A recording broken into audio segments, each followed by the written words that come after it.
Muy buenos días a todos y a todas. Hola, buenos días, Miguel. ¿He sido yo? No. Querida Rosa, muchísimas gracias por esta invitación, queridos todos. Es un placer estar aquí y hablar de este tema que me parece muy oportuno y apropiado, ¿no? Hoy voy a intentar trabajar una idea sobre cómo gobernar el clima y aterrizarla en el ámbito de las políticas sociales y de los servicios sociales, no solo en momentos de crisis, que siempre tenemos esa tentación, ¿no? Hacer este esfuerzo de aterrizar estas ideas porque hemos vivido en los últimos años muchas emergencias, como sabéis perfectamente y como sabéis perfectamente aquí en Valencia, sino también en momentos de normalidad, porque en realidad para que podamos responder a las emergencias necesitamos estar preparados justo en los momentos de normalidad y desafortunadamente deberíamos haber aprendido muchísimo en los últimos años sobre este asunto. Entonces quiero hacer un poco una reflexión introductoria para que veamos el calado de lo que estamos hablando, del reto que supone para los Estados en general y no solo en el ámbito de las políticas sociales o de la protección social el tema del clima, el cambio climático, pero luego sí que tratar de aterrizarlas en nuestro ámbito, en los sistemas de protección social. Ya sabéis que yo ahora mismo desempeño el puesto de presidenta del CSIC, pero mi ámbito de investigación, soy del 8% de personas en el Consejo Superior de Investigaciones Científicas que trabajamos en políticas en ciencias sociales. Entonces, es mi ámbito de especialización profesional y también, aunque ahora no tengo mucho tiempo de hacer investigación, cuando tengo un rato aislado lo que me apetece leer es sobre mi tema, ¿no? Y trato de combinar además esta perspectiva de cómo las otras áreas de investigación trabajan los temas en los que nosotros tradicionalmente trabajamos al hablar de estado del bienestar o sistemas de protección social. Entonces empiezo sin más. No sé cómo puedo ir pasando las transparencias o si alguien me ayuda con eso. Vale.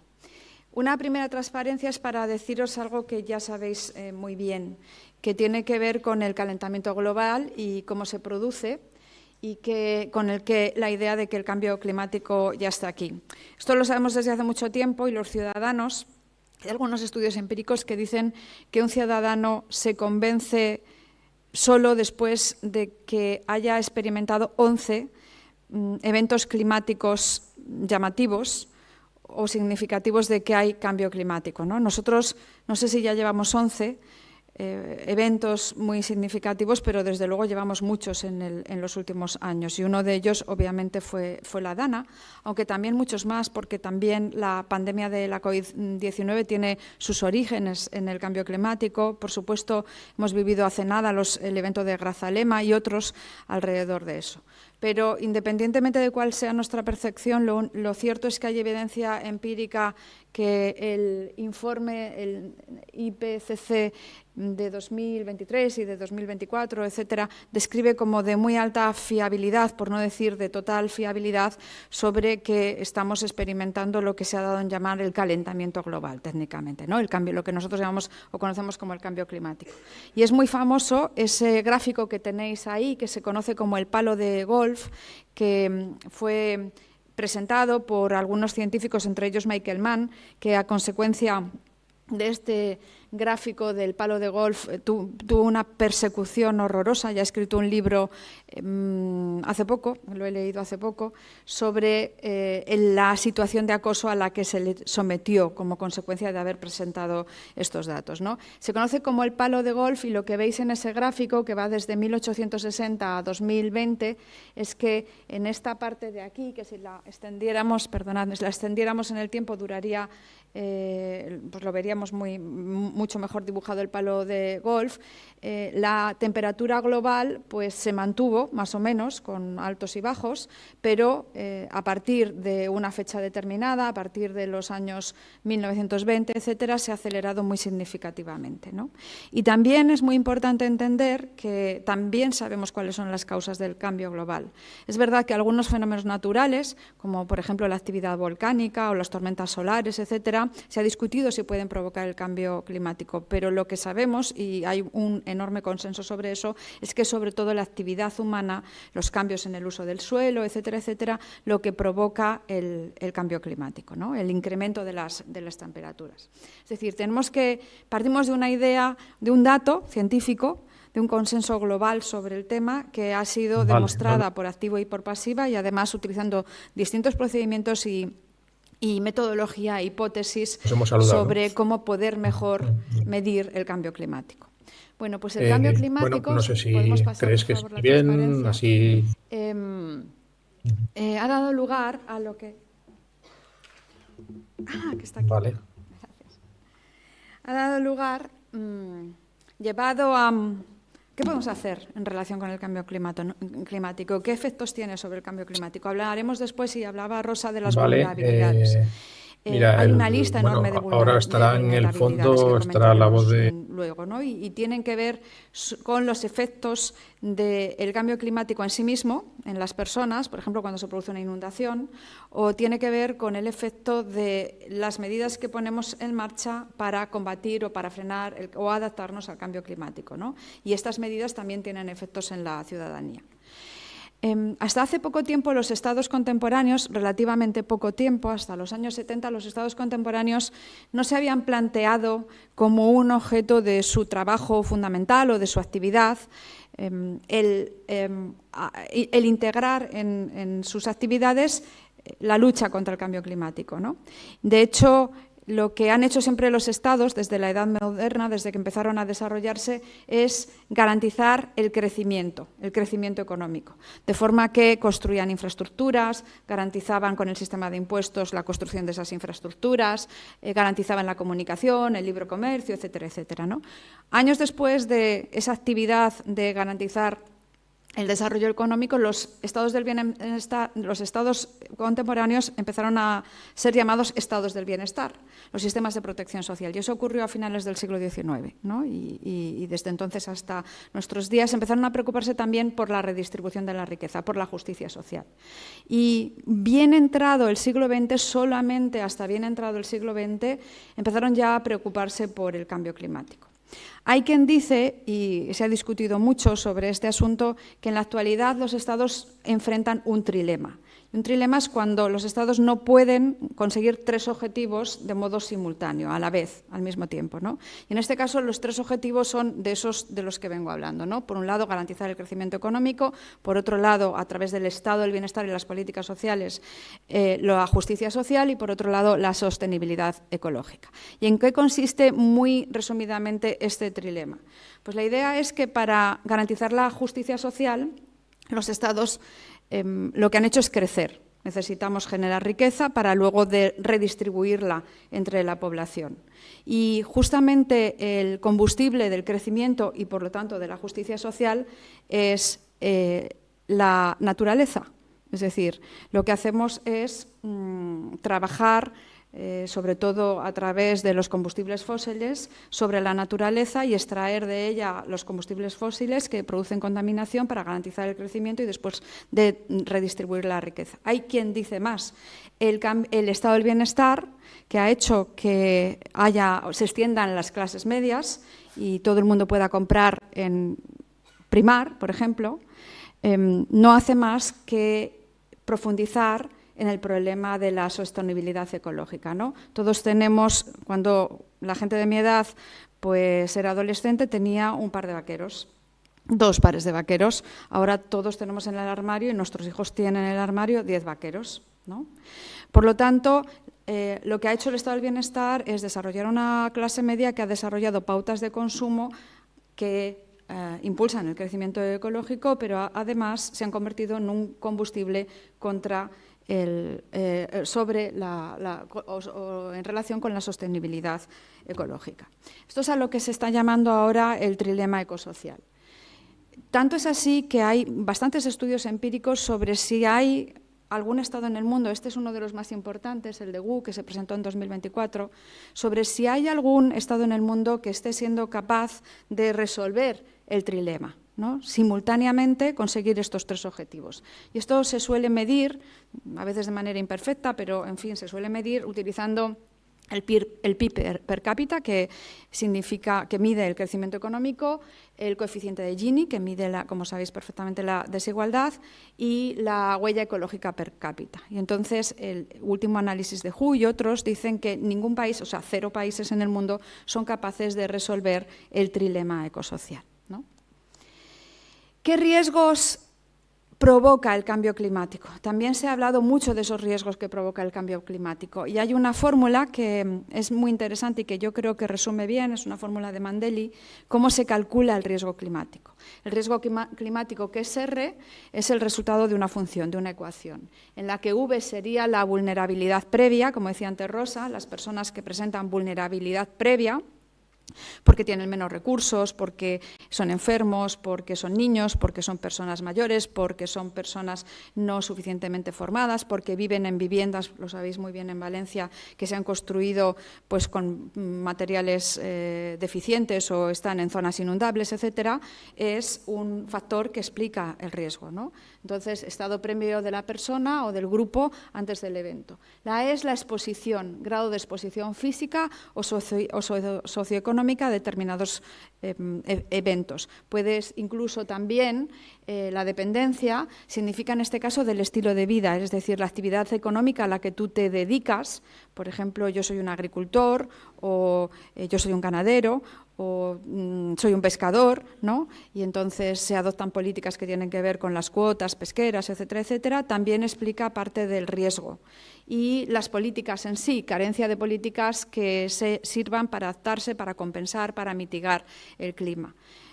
La función da lugar a situaciones de mayor o menor riesgo. Os pongo algunos ejemplos. La literatura habla mucho de lo que se llama la doble injusticia, la literatura científica, ¿no? La doble injusticia, que se refiere a que los más afectados por el cambio climático son precisamente aquellas personas que menos contribuyeron al cambio climático. Por ejemplo, entenderéis muy bien el ejemplo de segundos países, ¿no?, que no han experimentado o han experimentado de manera muy deficiente el desarrollo industrial. Han contribuido menos al cambio climático y, sin embargo, ahora se ven, porque son países pobres, se ven más afectados por el cambio climático. Y si lo pensamos en nuestro entorno, también podríamos decir que personas que tienen menos acceso al consumo masivo y que, por lo tanto, están contribuyendo menos al cambio climático, están siendo, sin embargo, más afectadas por el cambio climático. Se habla también de la tercera injusticia. Esas personas que menos contribuyeron al cambio climático porque tienen un estilo de vida más sencillo, por ejemplo, pues son las que más afectadas se ven por determinadas medidas y por determinadas políticas que ponemos en marcha para combatir, mitigar o adaptarnos al cambio climático, ¿no? Y, de hecho, hay toda una rama de estudios que habla si estos fenómenos del trumpismo, por ejemplo, o del Brexit, se han producido como consecuencia no solo por este tipo de políticas o por esta tercera injusticia, pero se han visto alimentadas también por esta idea de la tercera injusticia, ¿no? Las personas que viven en zonas rurales, que de repente ven sus estilos de vida, cambian muchísimo. También podemos ver este tipo de impactos en los más vulnerables y tanto, siempre insisto, como os he dicho al principio, en que no solo hay que hablar de crisis, sino también en situaciones de vulnerabilidad, porque el cambio climático es una pandemia silenciosa, no es una pandemia que estalla de un día para otro, sino que se refleja en la vida de las personas cotidianamente, ¿no? El cambio climático afecta a la salud física, mental, social de las personas mayores, pero también de los niños, a los trabajadores que tienen que trabajar, por ejemplo, los trabajadores manuales o los que trabajan al aire libre, a las personas de bajos ingresos, a los que tienen peor calidad de la vivienda y no pueden instalarse un aire acondicionado, como otros sí podemos hacer, o los que trabajan en zonas donde todavía no hay aire acondicionado de manera normal, ¿no? O aquellos que tienen un difícil acceso a la sanidad en determinadas circunstancias u otros servicios que aumentan su vulnerabilidad. Y también hay otro efecto muy importante que tiene que ver con la tensión que se produce en los dispositivos públicos, en los sistemas públicos, allí donde tenemos la suerte de tenerlos, porque hay otros sitios donde no los tenemos, ¿no? Políticas para reformar las viviendas, de repente tenemos que atender a algo como políticas para reformar las viviendas, o, por ejemplo, hay muchos estudios de una de mis compañeras del CSIC, como analizado en Chile cómo los apagones muy frecuentes y en América Latina cómo los apagones muy frecuentes a veces suponen motivo de ruina para determinadas familias que dejan de poder trabajar en sus peluquerías, en sus carnicerías o en casa, cuando se estropea la comida, etcétera, etcétera, y no hay forma de compensar estas situaciones, ¿no? Políticas en general de efectos de prevención del clima, en el desempleo. A veces ponemos en marcha políticas que dejan sin empleo para luchar contra el cambio climático o contra la contaminación. Pues acordaos que cerramos las minas y ahora nos estamos planteando si tenemos que abrir las minas, ¿no? Y se deja sin empleo. O los sistemas educativos se ven a veces tensionados, o los sistemas de formación continua, de políticas activas de empleo, se ven a veces tensionados porque tienen que responder a estos efectos secundarios del cambio climático. Tenemos las residencias lo suficientemente adaptadas, ya no solo las viviendas, sino las residencias de mayores lo suficientemente adaptadas a estos efectos climáticos. Estos días se discutía sobre si las escuelas en Madrid estaban suficientemente adaptadas, ¿no? Y había un diputado que decía, bueno, todos hemos pasado mucho calor cuando éramos niños, ¿no? Qué eventos extremos y ya sabéis las consecuencias. Estamos analizando, el CSIC tuvo un papel muy importante en la Dana. La ministra Morán nos pidió que fuéramos los asesores científicos en la Dana y yo me incorporé a la CECOPI los primeros días, y los primeros días lo que se discutía era, entre otras cosas, cómo recoger el lodo, ¿no? En el CSIC vimos claramente, el CSIC ya sabéis que es un organismo científico en el que somos 18.000 personas, trabajamos en todas las áreas del conocimiento humano, como os decía antes, solo un 8% en ciencias sociales, y otros compañeros y compañeras trabajan en en todo, ¿no? Nosotros pusimos un dispositivo en marcha para la Dana de 150 personas. 3 buques oceanográficos participaron, por ejemplo, en la búsqueda de las víctimas, y luego estuvimos en el día a día de todos los días durante 3 o 4 meses, incluido el día de Año Nuevo, el día de Navidad, todo el día de Reyes, etcétera, etcétera, estuvimos participando. Y en el CSIC se inventó, tuvimos 3 o 4 patentes que cedimos al gobierno autonómico, inventamos un producto para recoger el lodo, para que fuera más fácil recoger el lodo producido por la Dana, ¿no? Y bueno, luego estuvimos en algunas casas también inventando una especie de secante para que las viviendas secaran la humedad que había en las paredes, etcétera. Pero os hago esta introducción para deciros que los compañeros y compañeras del CSIC de Ciencias Sociales solo participaron en la última fase de la emergencia, ¿no? ¿Qué vamos a hacer ahora? ¿Cómo recuperamos el tejido social? ¿Cómo planificamos la próxima situación de emergencia climática, etcétera?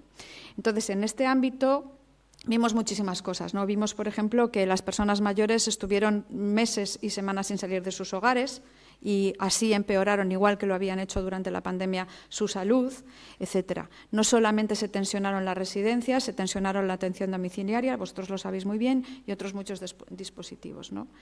En fin, muchas de las políticas que ponemos en marcha a veces no son suficientes y otras veces producen efectos no deseados. Esto es lo que llamamos la vulnerabilidad climática. ¿Qué ha pasado con el Estado mientras esto ocurría? ¿Qué han ido haciendo los Estados contemporáneos mientras esto ocurría? Bueno, pues hubo una primera fase que podríamos decir que era de negación o indiferencia, por lo que os decía antes, esta idea de que lo que tenemos que hacer es que las economías crezcan para poder, bueno, porque sí, para crecer en general y luego para poder redistribuir la riqueza, y este sigue siendo mucho de nuestro mantra contemporáneo, ¿no?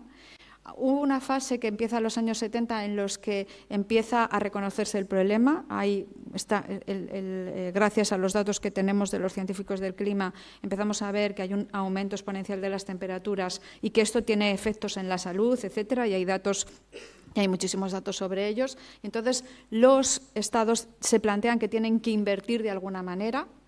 Y después hay una tercera fase que es desde los 90 hacia acá, muy diferente en los estados. Obviamente no todos los 200 y pico estados que hay en el mundo siguen esta lógica, ¿no? Hay estados que seguramente podríamos decir que están en la primera fase todavía, ¿no? Y hay otros, sin embargo, que muy pronto llegaron a la tercera fase. Pero este es el paso, ¿no? de lo que ha pasado con los estados. De alguna manera tiene que ver con la reacción, también lo comentaba antes Rosa, a lo que llamamos los riesgos sociales. Si el estado del bienestar, que surge al final del siglo XIX, surge para responder a determinados riesgos sociales que tenían que ver con la ignorancia, con el desempleo, con la enfermedad, con la vejez, etcétera, etcétera.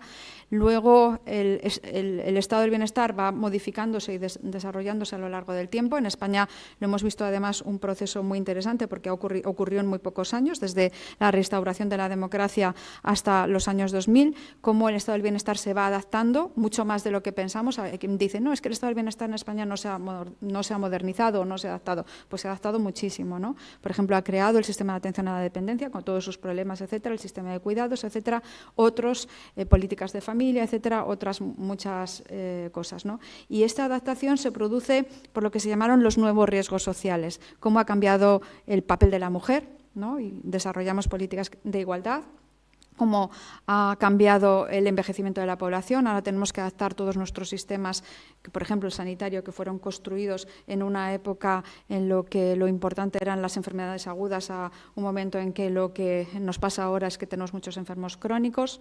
El sistema de atención a la dependencia, porque nos convertimos en una sociedad que vive mucho más tiempo, pero no vive con más salud. De hecho, nuestra esperanza de vida, como sabéis, es muy larga, es de las más largas del mundo, pero, sin embargo, nuestra esperanza de vida sana sigue siendo pequeña y recortada, ¿no? Entonces, el estado del bienestar se ha ido adaptando a todos esos que se llamaron segundos riesgos o nuevos riesgos sociales, y ahora nos hemos puesto sobre la mesa un tercer conjunto de riesgos que no los teníamos en el mapa y que tienen que ver, entre otros muchos, pero sobre todo con los riesgos que están vinculados al cambio climático. ¿Cómo resolvemos este asunto del cambio climático? Pues también hay una cierta polémica que es interesantísima y que no me puedo extender mucho, pero que os he dejado en la presentación una descripción precisa de cada uno de los enfoques que ahora tenemos de manera simplificada sobre la mesa para responder al cambio climático. No me voy a poder detener en todos ellos, pero sí que veáis que hay un debate, que no tenemos claro todavía cómo lo podemos hacer, ¿no? ¿Qué hacer con el cambio climático? Con el cambio climático que ya todo el mundo reconoce que es una realidad. Aunque luego no reconozcan, no nos logremos poner del todo de acuerdo fuera del mundo científico, en el que sí estamos de acuerdo sobre cuáles son las causas del cambio climático, ¿no? Y sobre cómo atajarlo. En el mundo científico hay un claro consenso de este papel de los humanos, ¿no? Pero, ¿qué tenemos encima de la mesa? Bueno, pues una de las propuestas, un conjunto de propuestas, tiene que ver con lo que se ha llamado el crecimiento o la economía verde. La idea es, muy simplificadamente, que hay cambio climático, pero que muy simplificadamente la tecnología nos ayudará a combatir este cambio climático, ¿no? No hay que preocuparse en exceso porque tendremos desarrollos tecnológicos y científicos que nos permitirán responder a los retos que nos plantea el cambio climático. Es una especie de tecno-optimismo. Hay, de hecho, algunos autores que dicen, no es tanto el cambio climático en sí como la gestión del cambio climático, ¿no? Y dicen, bueno, sí, hay inundaciones en Holanda, pero en Holanda saben responder bien, en otros países no se sabe responder bien y por eso tenemos consecuencias no deseadas del cambio climático, ¿no? Y hay todo un debate sobre cómo la inversión en ciencia y tecnología del clima tiene un alto retorno en términos de empleos verdes, por lo tanto, si alguien se queda sin empleo no pasa nada porque va a haber empleos verdes suficientes y la tecnología nos va a ayudar en este sentido. Y como veis, un editorial de Nature hablaba de este enfoque como de pensamiento mágico, ¿no? Es verdad que la tecnología y la ciencia nos va a ayudar, pero seguramente no tendremos todas las soluciones cuando las necesitemos. Igual que no teníamos una vacuna cuando la necesitamos en la COVID, es verdad que tardamos muy poco en desarrollarla, pero no la teníamos en ese momento, ¿no? Pues entonces, esta idea de que, bien, desde luego la ciencia nos va a ayudar, y os lo está diciendo la presidenta del CSIC, del organismo científico más grande de nuestro país, ¿no? Que es además tercero en Europa y sexto del mundo, pero es verdad que pecar de tecno-optimismo no va a solucionar todos nuestros problemas. Frente a esa idea del tecno-optimismo hay una visión algo más matizada que es, yo diría, el conjunto de ideas y políticas que tiene mayor presencia en España y en la Unión Europea, que es lo que se ha dado en llamar la transición verde. La transición verde tiene varias ideas clave para que recordéis, ¿no? Por supuesto, la idea de no dejar a nadie atrás, y tiene un componente territorial importantísimo. Esta idea de que el efecto del cambio climático se nota en el territorio desde todos los puntos de vista, es decir, en el territorio directamente el clima afecta al territorio Y las políticas que ponemos en marcha afectan a los territorios también, ¿no? Si cerramos las minas, afecta a los territorios mineros, a Asturias, a León, etcétera, etcétera. Por lo tanto, tiene este componente muy importante. Y el otro gran componente importante es que habla de reconversión laboral, hay que ser conscientes de esto, de esta afectación territorial y de estos efectos no queridos de las políticas climáticas, y hay que pensar en políticas compensatorias, ¿no? Aquí juegan un papel muy importante la OIT, por ejemplo, los sindicatos, etcétera, y la comunidad en el territorio. Aquí también no me puedo extender, pero también os digo cuáles son sus propuestas y cuáles son sus críticas. Y aquí pues hay quien ha hablado de que el concepto se ha vaciado mucho, ahora cualquier cosa es transición climática, o cuánto de cara son las políticas de transición justa, etcétera, y sobre todo la crítica principal es la idea de, bueno, hablamos mucho de transición justa, pero luego en acuerdos internacionales como el Acuerdo de París y otros, lo que hacemos es comprar contaminación, desplazamos, Europa y otros países occidentales, lo que han hecho es llevar sus fábricas contaminantes y sin ninguna preocupación por la contaminación a otras zonas del planeta, ¿no? Entonces estamos comprando, con el dinero del que disponemos, posibilidades de contaminar. Entonces esta es otra crítica importante. Hay otro grupo de propuestas que tienen que ver con el bienestar sostenible, la idea de la naturaleza se ve afectada por la simple existencia de los humanos en el planeta, somos así, y tenemos que ser conscientes de eso. Las propuestas de la transición justa y de la inversión y economía verde no son suficientes, hay que ir un poco más allá y cambiar nuestro estilo de vida, ¿no? Entonces se han descrito lo que se llama, por ejemplo, el acuerdo, la rosquilla o el donut, ¿no? La idea es establecer, hay muchas propuestas parecidas, hay que establecer unos límites, siendo conscientes de que vamos a afectar al planeta, porque vivimos aquí y afectamos al planeta, unos límites de consumo razonable. Hasta aquí podemos llegar y desde ahí no podemos pasar, y esto es lo mínimo que vamos a dañar al planeta. Es la idea de encontrar, se dibuja como un donut, y lo que sería la miga del donut, ¿no? Sería el ámbito en que los humanos nos podemos desempeñar y podemos y fuera de ahí hay que poner límites a nuestro consumo y a la actividad humana y sus efectos en la naturaleza.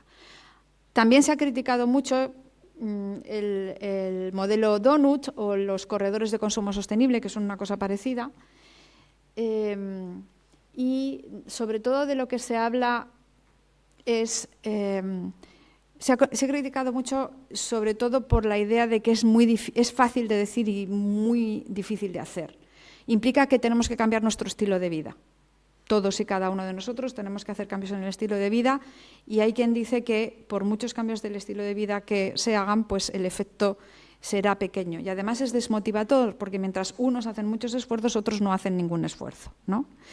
Hay, sin embargo, una experiencia que es el Donut Economics Action Lab, que está en Holanda y que tiene algunas propuestas muy interesantes. Y luego hay una cuarta propuesta, de esas 4 que os enseñaba, que es lo que se ha llamado el decrecimiento.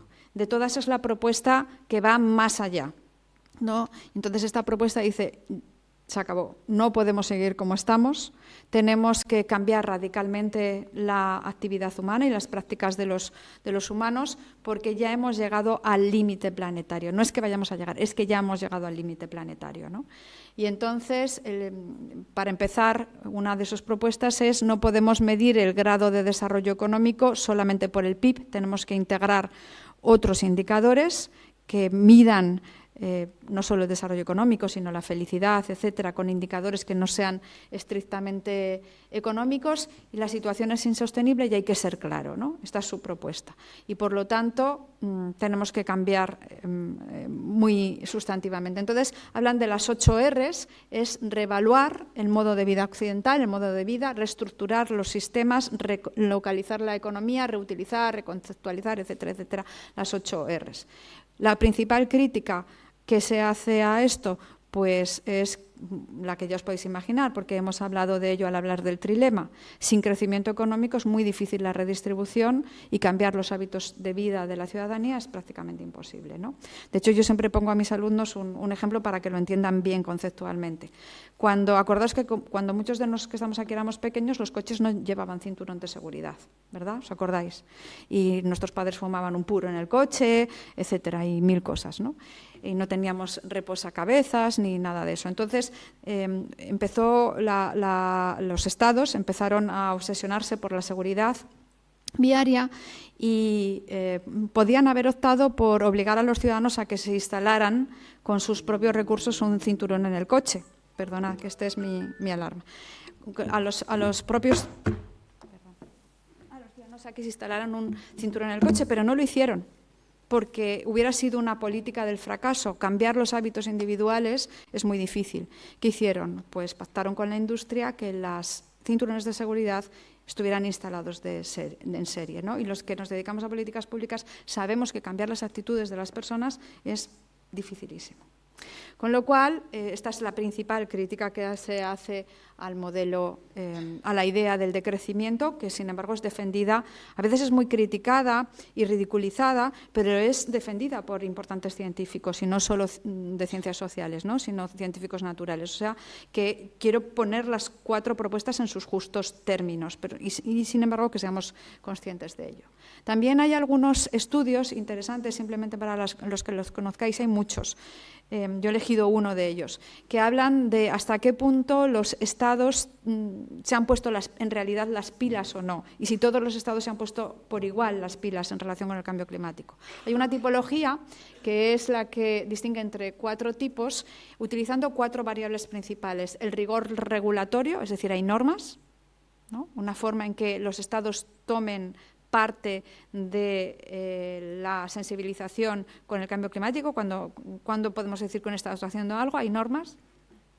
Hay gasto público, hay gasto público ambiental, hay una partida del gasto todos los años en los presupuestos generales del Estado que se dedica al medio ambiente. Hay una capacidad administrativa, no es solo hay un gasto, sino que hay oficinas, hay estructura para poner en marcha políticas, no solamente es un mensaje, sino que hay una estructura para poner en marcha las políticas, para controlar, para impulsar, etcétera, etcétera. Y además hay una producción del conocimiento en ese país sobre los temas medioambientales, ¿no?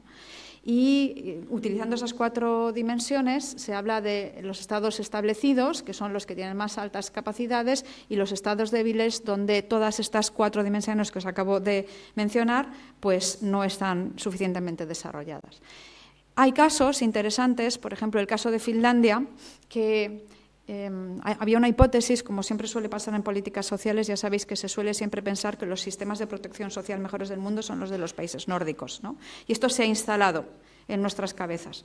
Y de hecho, pues muy poca gente sabe que el estado de bienestar más potente en la actualidad es Francia, ¿no? Y que hace mucho que Suecia y otros estados del norte de Europa, aun teniendo políticas sociales muy potentes, pues desde luego no tienen el mismo gasto sanitario o social en general que lo tiene Francia, ¿no? Entonces, había una hipótesis que también se ha comprobado empíricamente sobre si los estados del norte estaban más o menos preparados para afrontar el cambio climático. Y hay un análisis que a mí me gusta mucho y que creo que es sólido científicamente, que demuestra que no, que países como, por ejemplo, Finlandia, la huella ecológica sigue muy ligada al PIB y que, por lo tanto, eran incapaces también de resolver este trilema, ¿no? Sí redistribuyes mucho, tienes un fuerte estado del bienestar, pero eso está ligado a tener un crecimiento económico fuerte y, por lo tanto, una huella ecológica fuerte. Con lo cual, hemos visto también que ni siquiera los países nórdicos están siendo capaces de afrontar este tema. Finlandia, después de este análisis que se hizo en el año 13, o 14, es verdad, lo tengo ahí. Sin embargo, sí que se ha puesto las pilas y entonces ha puesto en marcha, ha establecido como objetivo llegar a ser carbono neutral en el año 35, etcétera, y otros objetivos. ¿Cuáles son los problemas que afrontan los estados? ¿Por qué, siendo un problema tan grave, que produce tantas muertes, que produce pues, innumerables emergencias en los últimos años, que ya empezamos a tener una idea de cómo abordar ese problema, etcétera, un problema alrededor en que hay un extensísimo consenso científico? ¿Por qué? ¿Qué está pasando? ¿Qué es lo que pasa para que los estados no se vean capaces de poner en marcha políticas ecosociales? Bueno, pues hay muchos factores. Hay uno que me parece un conjunto de factores que yo he estudiado y que me apetece contaros aquí, y que tiene que ver también con mi propia observación participante en la pandemia y también en la DANA, ¿no? Y también es un asunto que se puede aplicar a otros ámbitos y no solo a los temas de cambio climático, pero creo que en el ámbito del cambio climático es donde tiene mayor importancia. Y es la falta de integración de políticas públicas. Una de las dificultades para desarrollar políticas climáticas justas es que es muy difícil integrar las políticas medioambientales con otras políticas que ya están en marcha, que ya están ahí, como la sanidad, como la de los cuidados, como la política presupuestaria, como la política interior, etcétera, etcétera, la cultura, la educación, etcétera. Creo que hay tres problemas de integración de políticas públicas, una que tiene que ver con el plano más sistémico institucional, ¿no? La idea de que para que se produzca una integración de políticas, es decir, para que incorporemos a las políticas de cuidados los temas medioambientales y de cambio climático, hay que hacerlo a posta, ¿no? Hay que ponerse, a nivel de los ministros, tienen que hablar y sentarse y decir, vamos a hacer esto, vamos a integrar políticas climáticas y vamos a poner presupuesto en este esfuerzo de integrar políticas climáticas. Y además tenemos que estar de acuerdo en que el cambio climático está ocurriendo y tiene determinados efectos, ¿no? Por ejemplo, si lo lleváis a la pandemia, algo de eso nos pasó, ¿no? Algo de eso nos pasó. Uno de los problemas que ocurrió en la pandemia es la falta de integración entre las cosas que se estaban haciendo en sanidad y las cosas que se estaban haciendo en servicios sociales. Y nos costó mucho verlo durante muchos meses. Y luego ya lo vimos, pero nos costó meses. Si lo hubiéramos visto desde el principio, pues seguramente no hubiéramos tenido las consecuencias que tuvo, ¿no? Cada sector de política ve lo que tiene que hacer con una especie de orejeras, desde un punto de vista sanitario, desde un punto de vista medioambiental, desde un punto de vista social, y muy pocas veces se produce este esfuerzo de integración de políticas. También tenemos evidencia empírica, hay evidencia empírica de cómo es más probable que se produzca esta integración a un nivel político, que es del que estamos hablando ahora. Por ejemplo, sabemos, porque hay evidencia científica, que las coaliciones de actores verdes y laborales funcionan. Cuando los sindicatos cogen la bandera verde, entonces estas coaliciones, esta integración política del medio ambiente con otras políticas funciona. O cuando hay una presión ciudadana visible, como por ejemplo los Fridays for Future, ¿no? Y sin embargo también sabemos que hay un discurso antitransición de la ultraderecha. En los países donde la ultraderecha tiene más respaldo, es más difícil que se produzca esta integración política entre las políticas sociales y las medioambientales. En el plano organizativo ya bajamos a nivel de la organización, ¿no? Acordaros de la pandemia otra vez. ¿Qué pasaba con la Consejería de Sanidad y la Consejería de Servicios Sociales? Que no estaban en la misma consejería, salvo en Extremadura, que era la única comunidad autónoma que tenía integradas las dos consejerías. Cada una iba a lo suyo, ¿no? Y de repente, yo recuerdo perfectamente en la pandemia, estaba en un chat de consejeros de Sanidad, porque yo estaba trabajando en el Ministerio de Sanidad en ese momento, y alguien dijo, ¿cómo estáis haciendo el cálculo de comprar los EPIs y comprar las mascarillas? Y entonces otro consejero de Sanidad contestó, pues yo estoy calculando los trabajadores de los servicios sanitarios, la atención primaria y los hospitales, etcétera, etcétera.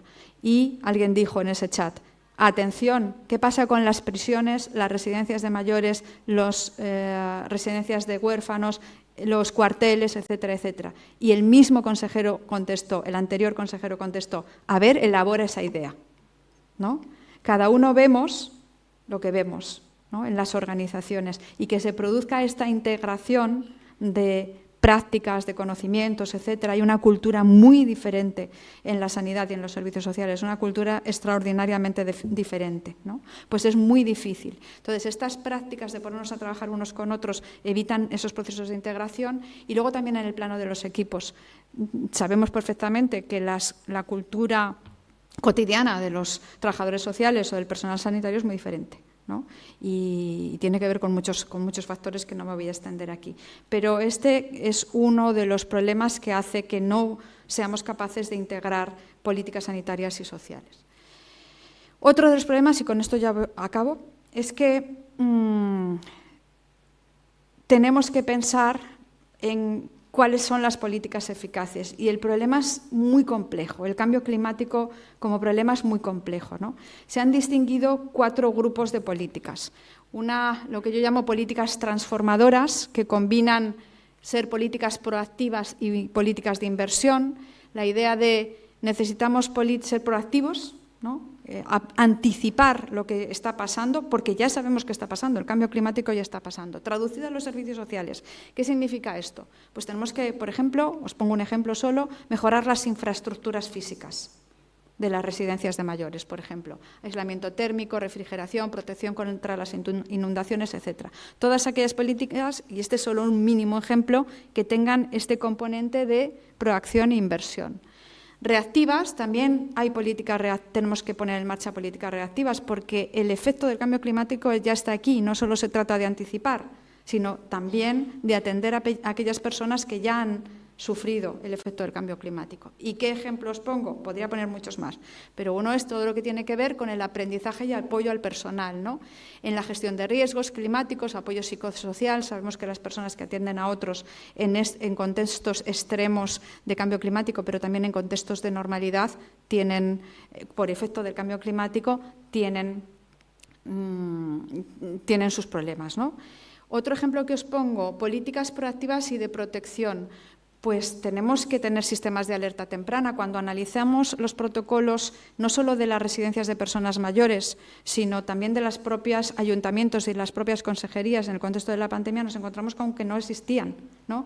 Existían, por ejemplo, en algunas empresas, pero sin embargo no existían en muchos dispositivos sociales o no eran los mismos, ¿no? ¿Cómo tenemos que anticipar la actuación domiciliaria en contextos de crisis o de pandemia, por ejemplo? Y luego políticas compensatorias de fortalecimiento comunitario, de refuerzo de las redes, mapas de vulnerabilidad desde el punto de vista del cambio climático.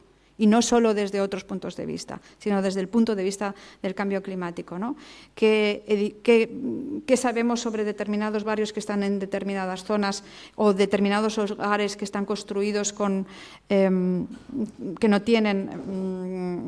están construidos en zonas inundables, por ejemplo, y afectadas por el cambio climático en épocas de una dana, pero también en épocas de normalidad, como os decía antes, ¿no? Lo dejo aquí. Aquí tenía alguna cosa más que contaros, pero bueno, creo que lo dejo aquí. Creo que es muy importante. España tiene, no quiero ser pesimista, porque no creo que tengamos que ser pesimistas. Creo que España tiene muchos activos, el sol, el viento, la sociedad civil activa, como lo hemos demostrado, por ejemplo, en el contexto de la Dana, una muy buena ciencia, la posibilidad de pactos sociales y de gobiernos y de responsables públicos a distintos niveles, en el Gobierno central o en los gobiernos autonómicos que están sensibilizados con el tema. Yo creo que eso es un activo. Tenemos un reto pendiente. Todavía, aunque España en algunos rankings de distinto tipo sobre cambio climático está en los primeros puestos, es decir, que también en eso tenemos que estar orgullosos de medidas que se están adoptando para luchar contra el cambio climático y para adaptar a todos nuestros sistemas, nos falta justamente esa parte. Sí tenemos políticas generales, pero hay que adaptar los sistemas a todos los niveles, en el nivel político, en el nivel organizativo y en el nivel de los propios trabajadores públicos, ¿no? El coste de la inacción es altísimo, ya lo habéis visto. Son no solamente vidas, que es probablemente lo principal, sino, y quiero cerrar con esto, tenemos muchos estudios que analizan cómo los efectos de la inacción climática provocan desafección entre los ciudadanos. Sabemos que en contextos donde ha habido efectos climáticos relacionados con crisis climáticas o en momentos de normalidad y donde se han puesto en marcha políticas de adaptación o mitigación que no han sido sensibles a la vulnerabilidad social o a los efectos que iban a tener en determinados colectivos que tienen que cambiar sus estados de vida, la gente se desafecta con el sistema político. Y a veces tenemos alguna evidencia empírica sobre que o bien deja de votar o empieza a votar a partidos antisistema. Muchas gracias.